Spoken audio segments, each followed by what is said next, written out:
My boss humiliated me, then fired me. He panicked when I became his new CEO. The harsh fluorescent lights of the conference room felt unusually cold that day, casting a stark, almost surgical glow on the faces of his colleagues. Every eye in the room seemed fixed on him, a collective weight of expectation and apprehension. But it was Braxton's gaze that truly pierced, a venomous blend of triumph and contempt that sent a chill down Cale's spine, not of fear, but of a quiet, chilling certainty. Braxton stood at the head of the gleaming mahogany table, his posture radiating an almost theatrical dominance, a predatory smile stretching across his lips as he delivered the final, crushing blow. The air, usually thick with the hum of ambitious discussions, now felt brittle, charged with a preordained silence. And so, Cale, Braxton's voice boomed, amplified by the perfectly calibrated room acoustics, carrying an exaggerated gravitas that grated on Cale's ears. It is with immense disappointment, but necessary conviction, that we must part ways. Your contributions, while noted, have simply not aligned with the strategic direction of this company. Effective immediately, your employment with Apex Innovations is terminated. A collective gasp rippled through the room, quickly suppressed into an uneasy silence that felt heavier than any noise. Cale's termination was not merely an announcement. It was a public execution, meticulously orchestrated for maximum humiliation. Braxton savored the moment, allowing the silence to stretch, his eyes darting across the stunned faces, relishing his absolute power. He wanted to ensure every single person present understood the consequences of challenging him, of outshining him, of even momentarily diverting the spotlight from his own carefully constructed image. He wanted to make an example of Cale, a warning etched in the minds of every ambitious soul in the room. Cale's heart, against all expectations, did not race. His palms did not sweat. A profound calm settled over him, a quiet, almost serene understanding that defied the brutal reality of the moment. He met Braxton's gaze, not with anger, nor with despair, but with a gaze that held a peculiar mix of knowing and strategic patience. He observed the fleeting flicker of confusion in Braxton's eyes, the slight surprise at Cale's composure. Braxton, in his arrogance, thought he had extinguished Cale's flame, that he had won. He saw Cale's serenity as defeat, his silence as surrender.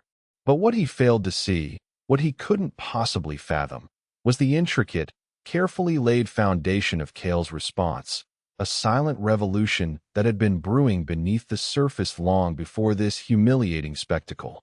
Braxton was celebrating a Pyrrhic victory, wholly unaware that this very moment, this public disavowal, was merely the first, critical step in a meticulously choreographed sequence, a move Cale had anticipated and, in many ways, even subtly facilitated. Braxton had no idea what was truly set in motion, how his own arrogance had become the unwitting architect of his undoing and Cale's ascension. A quiet sense of inevitability settled over Cale, a profound belief that the true narrative was just beginning to unfold.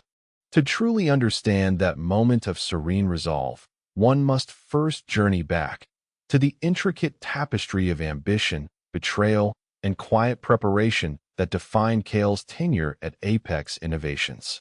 He was then 32, a senior project manager driven by an almost obsessive passion for technology and innovation. His journey to Apex had been a steady, deliberate climb, marked by a relentless pursuit of excellence and an uncanny knack for dissecting complex problems into elegant, actionable solutions. His mind, he'd often been told by mentors, operated like a sophisticated analytical engine, capable of seeing not just the immediate challenge, but the myriad interconnected variables, the cascading effects of decisions, and the potential pathways to a truly transformative outcome. He thrived on challenges, viewing them not as obstacles, but as intricate puzzles waiting to be solved, each solution unlocking a deeper understanding of the system. His work ethic was uncompromising. He was often the first to arrive and the last to leave, fueled by an insatiable curiosity and a deep-seated belief in the power of technological advancement to shape the future. He approached every project with the meticulous precision of a chess grandmaster, always thinking several moves ahead. When Cale joined Apex, it was a company teetering on the cusp of something significant, possessing raw talent but plagued by internal inefficiencies, a labyrinthine bureaucracy, and a somewhat stagnant, fear-based leadership. He quickly made his mark, not through grandstanding or corporate politicking, which he found distasteful, but through consistent delivery and an uncanny ability to anticipate market shifts before they became obvious. His projects consistently over-delivered, not just meeting but exceeding expectations, often with innovative twists that redefined what was thought possible within the company's existing framework. His reputation grew organically, whispered through the cubicles, solidified in stellar performance reviews, and celebrated by teams eager for genuine leadership. This quiet, undeniable success, unfortunately, put him directly on Braxton's radar. Braxton, 48, was the CEO, a man who had ascended the corporate ladder through a combination of shrewd political maneuvering, relentless self-promotion, and an uncanny ability to present others' successes as his own. He possessed a superficial charm, a practiced veneer of charisma that he donned for public appearances, but which quickly crumbled upon closer inspection, revealing a core of deep insecurity and a profound, pathological fear of being overshadowed. He was a master manipulator, adept at playing people against each other, fostering rivalries, and utterly allergic to criticism, even constructive feedback that could genuinely improve the company. His power was derived not from genuine leadership, intellectual prowess, or true innovation, but from his capacity to diminish those around him, ensuring he remained the tallest, even if he stood on a pile of stolen achievements and broken careers. Their relationship was, from the outset, a delicate dance of professional necessity and simmering resentment. Early in Cale's career at Apex, he had led a small but impactful project that streamlined their internal data analytics, a system that had been a perennial bottleneck. It was a modest success in terms of scope, but one that saved the company significant resources and improved operational efficiency. Braxton, in a company-wide email, lauded the visionary leadership that brought this project to fruition, conveniently omitting any mention of Cale's team or Cale himself. It was a subtle slight, almost imperceptible to the casual observer, but one that resonated deeply with Cale. He learned then that Braxton viewed talent not as an asset to be nurtured and celebrated, but as a resource to be exploited and a potential threat to be neutralized if it grew too prominent. Cale recognized the pattern, a quiet, meticulous discrediting, a slow erasure from the narrative. As Cale climbed higher, his projects growing in scope and impact, their interactions became more frequent and more fraught. Braxton would often suggest last-minute changes to Cale's meticulously planned project presentations, alterations that invariably muddied the waters or, worse, injected his own half-baked ideas, only for him to take full credit when the project succeeded despite his interference. He had a particular talent for arriving just as a project reached its critical breakthrough, ready to swoop in and claim ownership, like a vulture circling its prey. He'd hover, asking superficial questions that betrayed his lack of understanding, then disappear, only to reappear at the ribbon-cutting ceremony, microphone in hand, beaming for the cameras. Cale observed these patterns with a detached, analytical gaze, filing away each instance, building a mental dossier of Braxton's modus operandi. The friction reached its zenith with Project Chimera. This was no ordinary undertaking. It was a high-stakes, multi-year endeavor to develop a revolutionary AI platform poised to disrupt the entire industry, promising to redefine how businesses interacted with data and customers. Chimera was Cale's magnum opus, a project he poured every ounce of his being into, every waking thought, every creative spark. He spearheaded its conception, navigated its incredibly complex technical challenges, and painstakingly assembled a brilliant, diverse team, inspiring them with his clear vision and relentless optimism. They faced countless late nights, discarded countless failed iterations, and pushed the boundaries of what was technologically feasible, fueled by shared passion and Cale's unwavering belief. Chimera was not just a project. It was a part of Cale, born of his vision, nurtured by his dedication, a testament to his intellectual fortitude. Its success promised to elevate Apex to an undisputed leader in the tech space, securing its future for decades. Braxton, sensing the immense potential and the vast credit he could claim, began his subtle infiltration. He started attending their daily stand-ups, initially offering strategic insights that were often vague or tangential, designed more to assert his presence than to offer real value. Then, he began subtly undermining Cale's authority, questioning his decisions in front of the team, and even attempting to redirect critical resources to less important, flashier initiatives that bore his name. He was meticulously documenting every meeting, every decision, not to support the project, but to build a self-serving narrative where he was the true architect, collecting fragments of success to weave into his own tapestry of glory. Cale watched, his quiet analytical engine whirring, confirming his deepest suspicions. It was during this period that Cale's secret weapon began to take shape. It wasn't a single, tangible item, but a multifaceted strategy born of foresight, a profound understanding of corporate politics, and an unwavering commitment to self-preservation and justice. He recognized Braxton's pattern with chilling clarity. Braxton would let you do the impossible, then swoop in and claim it, only to discard you once you were no longer useful, or worse, a perceived threat to his insecure reign. Project Chimera's success would be too grand for him to simply ignore.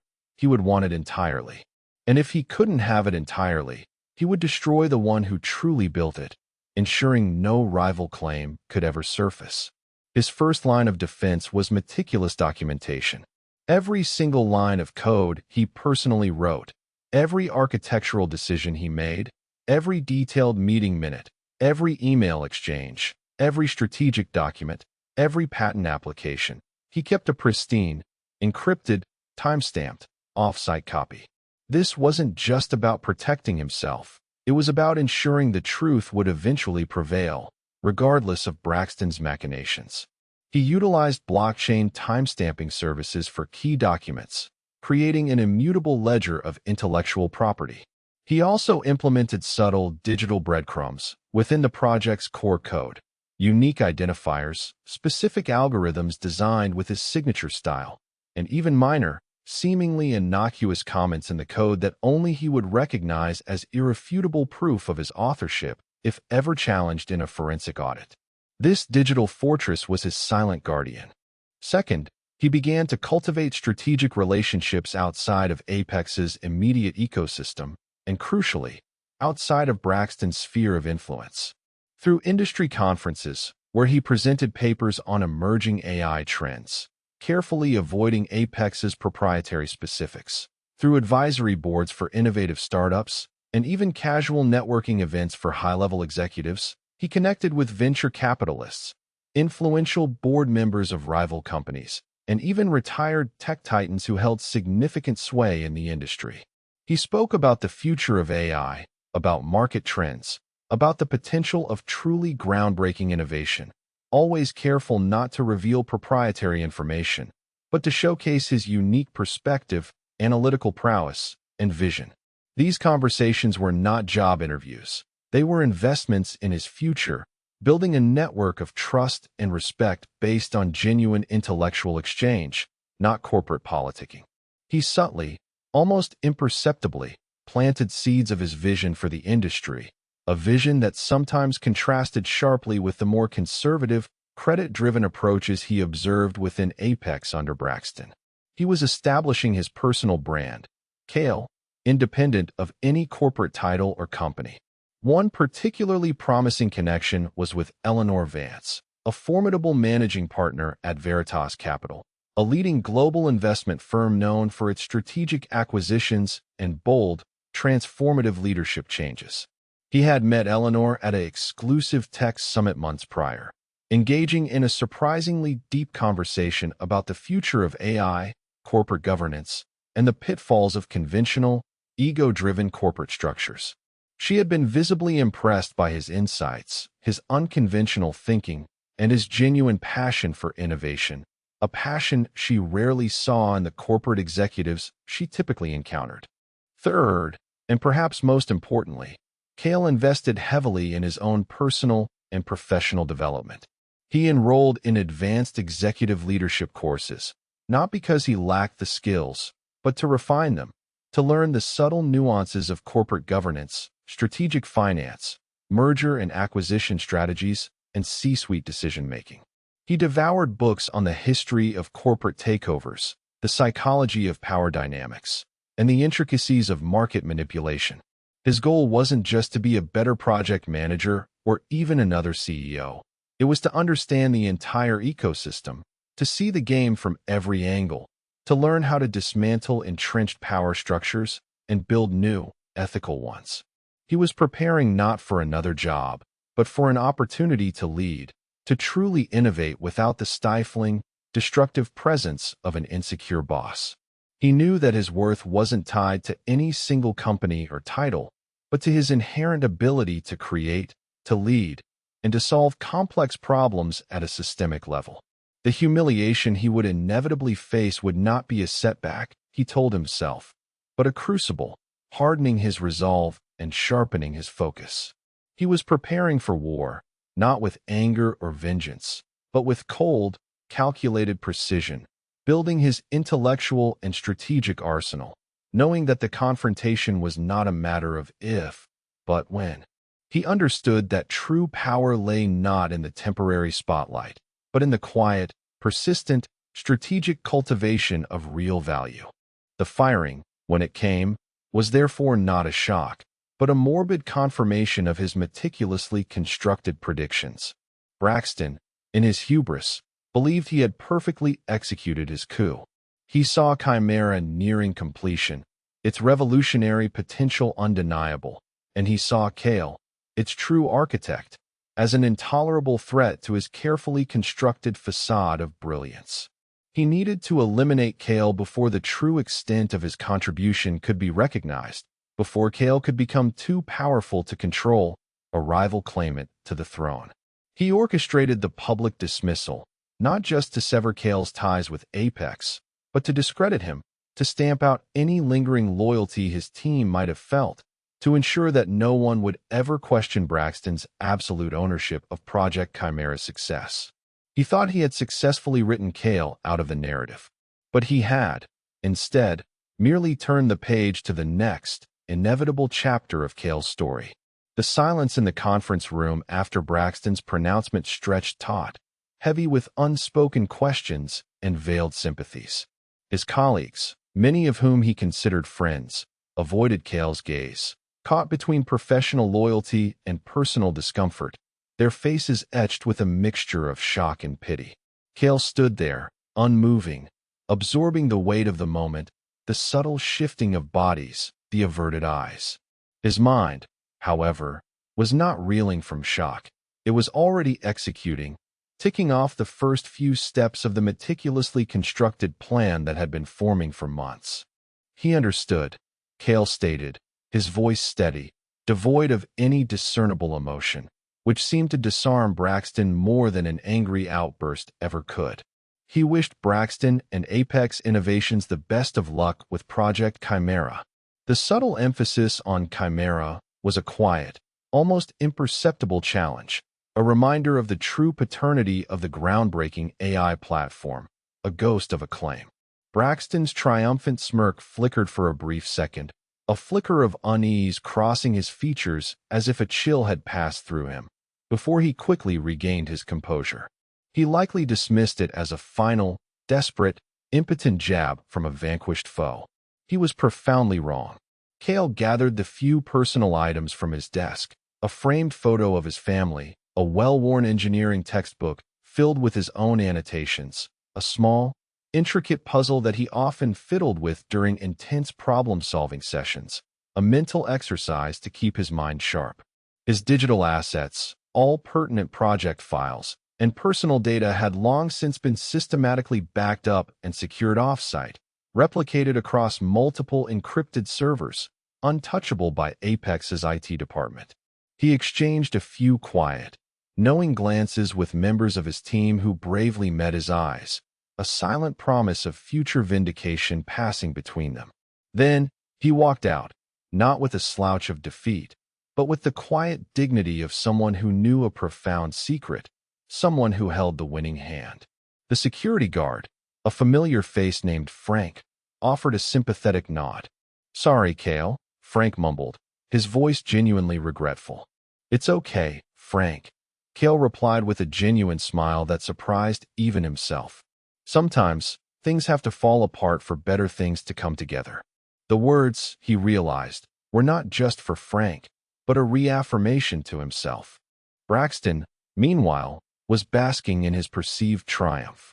The very next hour, he immediately scheduled an all-hands meeting, a company-wide spectacle, announcing Cale's departure with a carefully crafted narrative about strategic restructuring, aligning leadership with the company's long-term vision and the need for singular, unified direction. He then swiftly claimed full credit for Project Chimera's impending launch, presenting himself as the sole visionary behind its success, painting a picture of his lone genius. He promoted some of his most sycophantic cronies into key positions, consolidated power, and tightened his grip on the company with an iron fist. He genuinely believed Cale was gone, vanquished, a minor inconvenience swiftly dealt with. He saw Cale's quiet departure as weakness, confirming his belief that Cale was nothing without Apex, without him. He gloated internally, likely even externally in private conversations with his inner circle, reveling in the illusion of his absolute control. His arrogance grew, unfettered, poisoning the very culture of the company. Morale dipped, innovation stagnated, as fear and politicking replaced genuine collaboration. The soul of Apex began to erode under his misguidance, slowly but surely, like rust on fine machinery. But as Braxton celebrated his hollow victory, Cale's plan was already in quiet, relentless motion. The very next day, instead of wallowing in self-pity or resentment, Cale was in a secluded coffee shop, the aroma of roasted beans filling the air, meticulously reviewing his comprehensive documentation of Project Chimera. This wasn't just the technical specifications, but the strategic decision-making process, the alternative pathways explored and rejected, the detailed timelines, and critically, the numerous instances where Braxton's interventions had nearly derailed progress, meticulously cross-referenced with his public statements and internal directives. This wasn't merely about proving his ownership. It was about demonstrating a superior understanding of the project's intricacies, its true market potential, and the roadmap for its future, something Braxton, with his superficial grasp, could never articulate beyond buzzwords. His pre-existing network proved invaluable.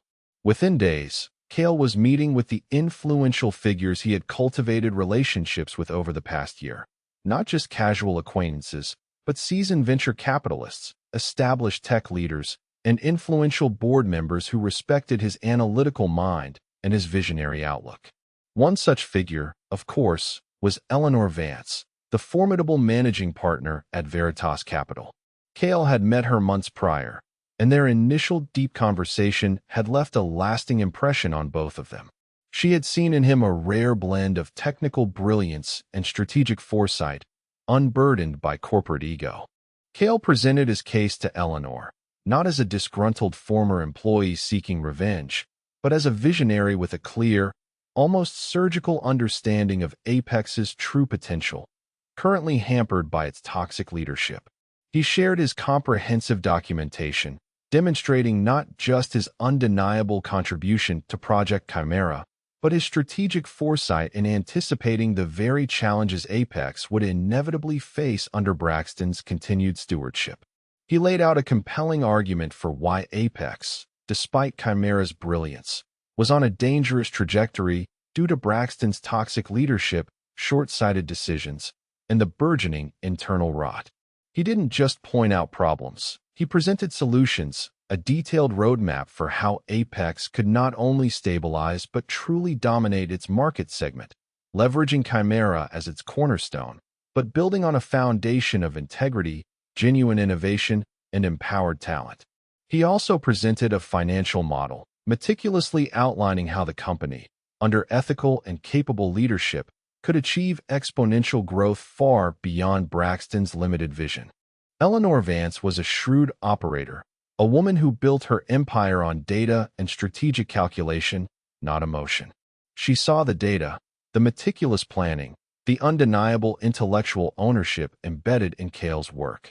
She also knew of Braxton's reputation, a man known throughout the industry for taking credit, but also for stifling genuine talent and fostering a fear-based culture that bled companies dry of their true potential. Her firm, Veritas Capital, had been quietly eyeing Apex as a potential acquisition target for several months, not for its current performance, which was merely adequate, but for its underlying technological assets, particularly Project Chimera, which they recognized as a diamond in the rough. Cale's presentation, coupled with his irrefutable documentation, gave her the crucial leverage and the compelling reason to act decisively. She recognized that the true value of Apex wasn't just in its technology, but in the leadership capable of truly unlocking that technology's potential and fostering an environment where it could thrive. She saw in Cale that leader, not just a technologist, but a strategic force. While the intricate negotiations and due diligence proceeded behind the scenes, a process that took several intensely focused months, involving legal teams, financial analysts, and discrete market intelligence, Braxton remained blissfully unaware. He continued to parade Project Chimera as his sole creation, launching it to much fanfare, riding the wave of its initial, immediate success. The market responded positively, and Apex's stock price saw an encouraging uptick, further inflating Braxton's already enormous ego. He held lavish press conferences, gave interviews where he eloquently, if vaguely, described his vision for the future, and even published articles in prestigious industry journals, all credited solely to him. He was at the peak of his self-delusion, convinced he had masterfully played his hand, consolidating his power beyond reproach. He believed Cale was a distant memory, a minor blip, absorbed by some obscure startup, or, even better, out of the industry entirely, rendered irrelevant. He never once considered that the very success he was reveling in, built entirely on Cale's foundation, was now attracting the precise attention that would lead to his downfall. He failed to comprehend that the true power lay not in the temporary spotlight, but in the quiet, persistent, strategic cultivation of real, undeniable value. Cale's silence during this period was strategic, a deliberate act of disappearing from Braxton's radar. He knew the more Braxton gloated, the more credit he took, the higher he built his house of cards, the more spectacular his eventual fall would be.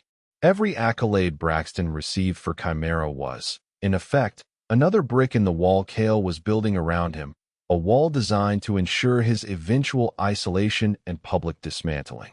The unexpected opportunity had materialized into something far grander than simply another job. It was an opportunity to return, not as an employee, but as the architect of Apex's true future and Braxton's inevitable reckoning. The chess pieces were moving, and Braxton, blinded by his own vanity, was making all the wrong moves, unwittingly setting himself up for a checkmate he would never see coming until it was too late. He was walking directly into a trap of his own making, laid with exquisite precision by the man he thought he had crushed. The air in the Apex Innovations auditorium crackled with anticipation. It was the annual stakeholders meeting, a highly anticipated event where Braxton, as CEO, would present the company's vision, financial performance, and, most importantly, bask in the glowing success of Project Chimera. The auditorium was packed, not just with employees, a sea of expectant faces, some hopeful, many skeptical, but with key investors, prominent board members, industry analysts, and media representatives, their cameras poised, their notebooks open. Braxton, resplendent in a tailored, dark suit that seemed to absorb the stage lights, stood at the podium, bathed in a soft, ethereal glow, a confident, almost arrogant smirk playing on his lips. He was in his element, holding court, narrating his fabricated tale of visionary leadership, his voice resonating with an exaggerated air of self-importance. And so, with Project Chimera, Braxton declared, his voice booming across the hushed auditorium, we have not merely innovated. We have redefined an entire industry. This triumph, this monumental leap forward, is a testament to unwavering vision, relentless dedication, and courageous leadership. He paused, scanning the faces in the audience, allowing his gaze to sweep across the rows, soaking in the admiration, his eyes lingering on the prominent board members in the front row, seeking their silent affirmation.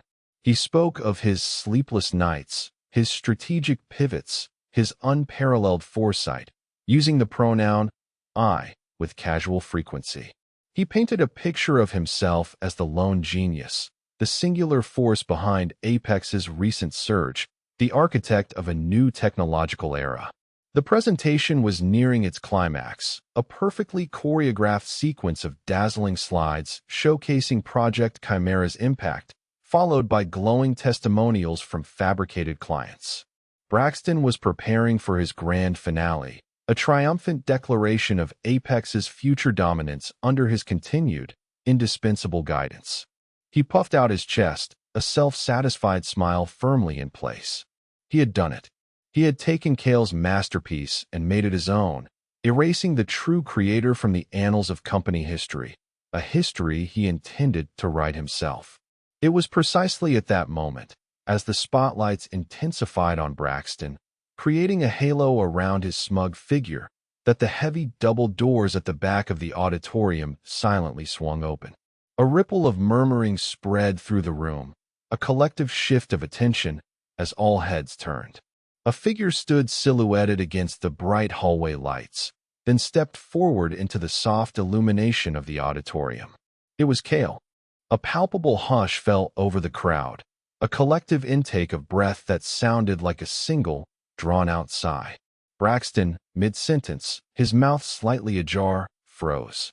His eyes, wide with disbelief and a dawning, sickening realization, instantly locked onto Cale's. The confident smirk vanished, replaced by an expression of utter bewilderment, then a creeping horror that distorted his features. His jaw went slack, his face draining of color. He looked as if he'd seen a ghost, a specter risen from the corporate grave he had so carefully dug. Cale walked down the central aisle, his steps measured, deliberate, and utterly devoid of haste. He was dressed impeccably in a crisp, dark suit, a stark contrast to the slightly disheveled, intense look of his previous role. His posture was straight, his shoulders back, his gaze unwavering as he met the startled eyes of the attendees. Every single person in that room felt the seismic shift in atmosphere, the sudden, inexplicable tension that hummed in the air. Some recognized him instantly, their eyes widening in shock, their minds racing to comprehend the impossible. Others looked to Braxton, then back to Cale, trying to decipher the impossible tableau unfolding before them. Braxton finally found his voice, a strangled, barely audible whisper that was swallowed by the cavernous room's sudden, profound silence. Cale, what are you doing here? Security. His voice rose sharply, laced with raw panic, betraying the carefully constructed facade of control he had maintained for years, the mask finally slipping. Cale reached the stage, stopping directly in front of the podium, a mere few feet from where Braxton stood trembling, clutching the microphone as if it were a lifeline. Cale looked out at the sea of bewildered faces, then turned his gaze back to Braxton, his eyes calm, steady, and holding a lifetime of quiet resolve, a profound patience that had finally ripened.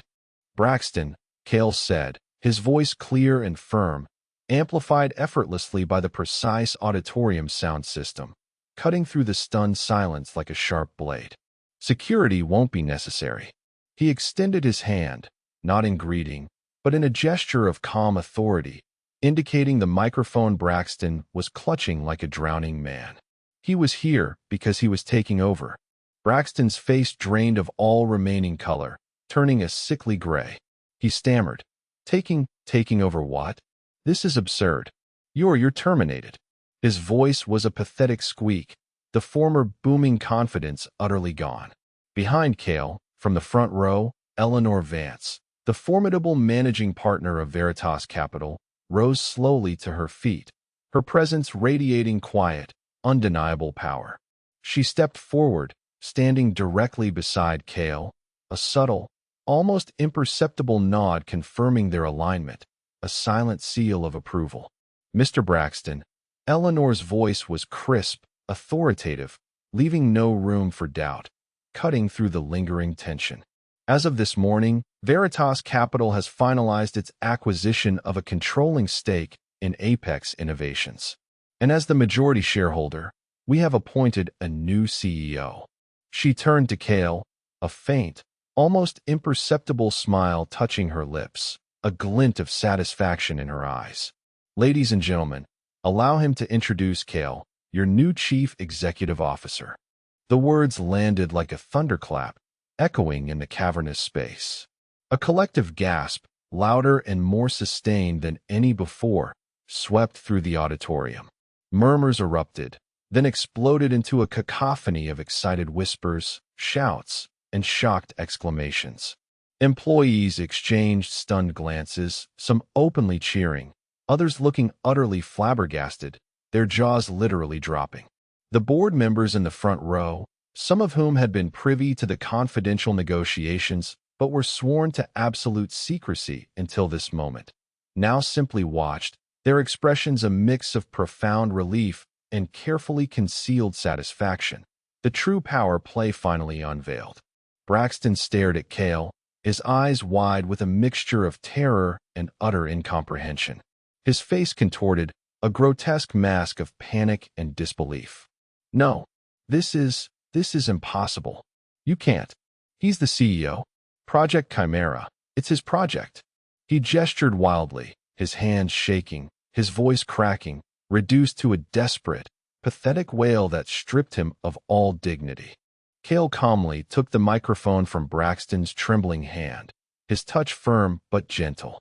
Braxton, Project Chimera was indeed a monumental achievement, one that Cale was very proud to have conceived, designed, and led to fruition. His words were measured, devoid of malice, yet they carried the undeniable weight of truth, each syllable a hammer blow to Braxton's crumbling facade. Cale's contributions, and the extensive documentation to support them, were instrumental in Veritas Capital's decision to invest in Apex's true potential, a potential that was being stifled. Cale looked directly at the audience, speaking not to Braxton, but to the future of the company, to the employees who had suffered in silence. Cale's vision for Apex Innovations is one of transparency, integrity, and relentless, ethical innovation.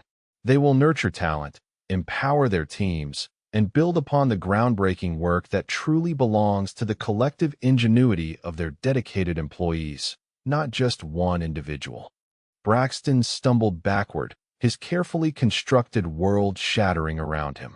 He looked like a man who had suddenly awakened in a nightmare, his eyes darting frantically around the room, seeking an escape that wasn't there. The spotlight, which moments ago had illuminated his false triumph, now merely highlighted his utter collapse, revealing him as a hollow shell. His attempts to speak dissolved into incoherent mumbles, his body trembling visibly. He was no longer the imposing CEO. He was a broken, desperate man, his hubris finally exposed, his reign unequivocally over. The great reveal was complete, and the silence of the audience was no longer one of shock at Cale's dismissal, but of awe at his return and the dramatic unraveling of a tyrant. The aftermath of that dramatic reveal was swift and unequivocal. Braxton's desperate, pathetic attempts to regain control were met with the unyielding resolve of Eleanor Vance and the quiet, undeniable authority of Cale's presence. As Cale began to outline his immediate strategic priorities for Apex, focusing on integrity, employee empowerment, and a renewed commitment to ethical innovation. Braxton was quietly escorted from the stage by two members of the board and a discreet security detail, his face a mask of disbelief and utter humiliation. His office access was immediately revoked, his digital footprint systematically erased from the company's internal systems, his corporate accounts frozen. By the end of the day, his corporate credit cards were canceled, his company car repossessed, and his name was removed from all official Apex Innovations communications. His fall was as precipitous as his manipulative rise had been. The initial reaction among the employees was a potent mix of shock, profound relief, and a deep sense of vindication. Many had quietly suffered under Braxton's oppressive, credit-stealing regime, enduring his favoritism and fear-mongering. Now, a palpable wave of hope washed over the company, a breath of fresh air after years of suffocation. Colleagues who had avoided Cale's gaze during his firing now approached him, their eyes filled with a mixture of apology and admiration, their voices trembling with emotion. Some expressed their guilt for not speaking up sooner. Others shared stories of Braxton's petty tyrannies and grand deceptions, their voices tinged with a newfound freedom, a cathartic release. Cale listened patiently, not with anger or judgment, but with understanding. Their fear had been real, and their jobs, their livelihoods, had been on the line. He knew what it meant to endure silently for a greater purpose. Cale's immediate focus was not on retribution, but on rebuilding. His first executive directive was to establish a transparent, merit-based culture, dismantling the old system of cronyism. He formed a special committee to review past projects and properly acknowledge the true contributors, correcting the historical record that Braxton had so meticulously warped. Project Chimera, under Cale's true leadership, continued to thrive, now with a renewed sense of shared ownership and pride among the team, its potential fully unleashed. He reinstated key members of his former team who had been marginalized or unfairly dismissed by Braxton, and he brought in new talent, carefully selected not just for their technical prowess, but for their integrity, collaborative spirit, and genuine passion for innovation. He instituted open-door policies, regular town halls, and anonymous feedback channels, fostering an environment where ideas, not fear, could flourish. Braxton's professional and personal world crumbled with astonishing speed. The news of his dramatic public ousting, coupled with the immediate, undeniable revelations of his long history of credit theft, intellectual property appropriation, and manipulative tactics, spread like wildfire through the industry, amplified by the very media he had so eagerly courted. His carefully constructed reputation as a visionary leader evaporated overnight, replaced by the ignominious label of a fraud. Investors who had once lauded him now withdrew their support, former colleagues distanced themselves, and headhunters, once eager to court him, now actively avoided his calls. The professional doors that had once swung open for him now slammed shut, permanently. His personal life was not spared. The public scandal led to intense scrutiny, the unraveling of relationships built on a foundation of deceit, and a precipitous decline in his personal fortune. He became a pariah, a cautionary tale whispered in boardrooms across the tech world, a stark reminder of the fragile nature of ill-gotten gains. Months turned into a year, then two. Apex Innovations, under Cale's leadership, was not merely surviving, it was flourishing.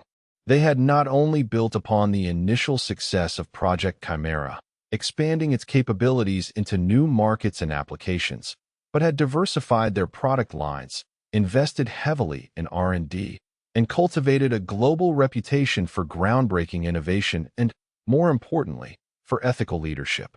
Their employee satisfaction scores soared, their churn rate plummeted, and their stock price steadily climbed, reflecting the renewed faith of investors in a company built on genuine merit and a culture of respect. The toxic atmosphere of fear and internal competition had been replaced by one of collaboration, psychological safety, and shared purpose.